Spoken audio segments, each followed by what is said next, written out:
ছাত্র জনতা যেভাবে আপনাদেরকে উপদেষ্টা বানিয়েছে, ছাত্র জনতা যেভাবে আপনাদেরকে দায়িত্ব দিয়েছে, ঠিক একইভাবে ছাত্র জনতা আপনাদেরকে ওই দায়িত্ব থেকে আবার ইনস্টিংক্ট, একটি স্বভাবজাত অভ্যাস তৈরি হয়ে গিয়েছে। এটি থেকে তারা এখনো বের হতে পারছে না।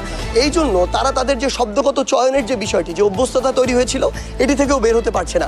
এই জন্য তারা এখন পর্যন্ত এটি সিদ্ধান্তে আসতে পারছে না, বা এটি বোঝার সামর্থ্য হয়নি যে লাইনগুলো তাদেরকে কিভাবে মেক করা উচিত, কোন শব্দের সাথে কোন শব্দটি দেওয়া উচিত।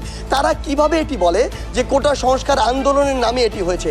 তাদের বরং বলা উচিত ছিল যে এই যে ঘটনাগুলো হয়েছে এগুলোর বিচার নিয়ে।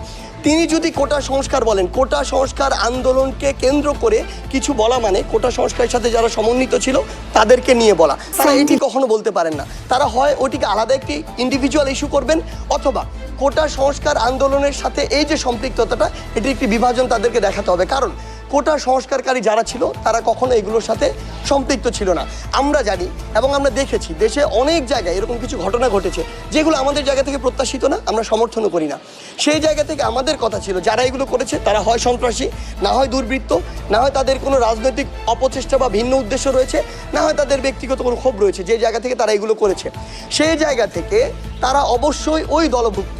কোটা সংস্কার আন্দোলনকারীদের সাথে এই যে গোষ্ঠীটি, এটির কোনো সম্পর্ক নেই। তাই যে কোনো জায়গায় কোটা সংস্কার আন্দোলনের সাথে তাদের যে সম্পর্কটির চেষ্টা করা হয়, এটি একটি অপচেষ্টা।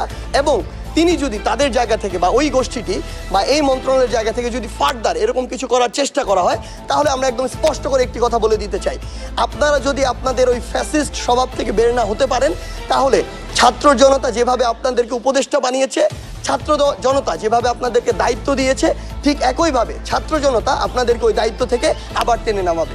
সবার আগে নিউজ আপডেট পেতে আমাদের চ্যানেলটিকে সাবস্ক্রাইব করে আমাদের সঙ্গেই থাকুন।